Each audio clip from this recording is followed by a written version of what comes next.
In today's video, I'm going to teach you how to make a Salesforce report public.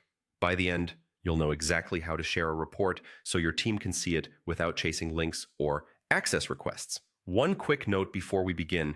In Salesforce, reports live inside folders, and it's the folder that you share. So when we say make a report public, we're really sharing the folder that contains that report.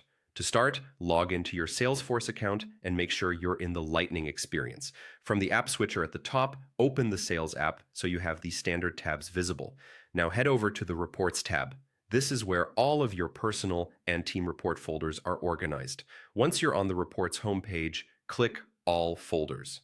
This view is helpful because it shows every folder you can access, not just the ones you used recently. Find the report you want to make public and note which folder it lives in. You can click the report to confirm it's the right one, but the key is to identify and work with its folder. Open that folder, then look for the small drop-down arrow next to the folder name at the top of the page. Click it and choose Share. This opens the folder's sharing panel where you control who can see and use everything inside.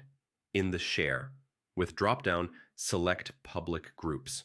Public groups are a convenient way to grant access to a defined set of users all at once. After selecting public groups, search for the group you want to share with.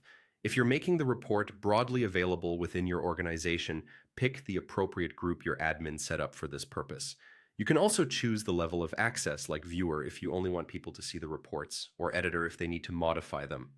Viewer is the safest default for most teams. When you're ready, click Share to apply the permission.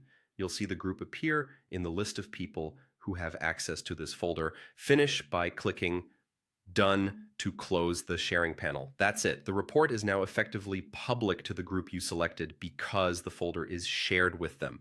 If you don't see public groups or the share option, you may need additional permissions or help from your Salesforce admin.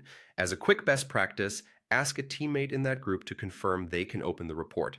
Keeping reports in clearly named shared folders will save time and prevent access issues down the line. Thanks for watching and happy reporting.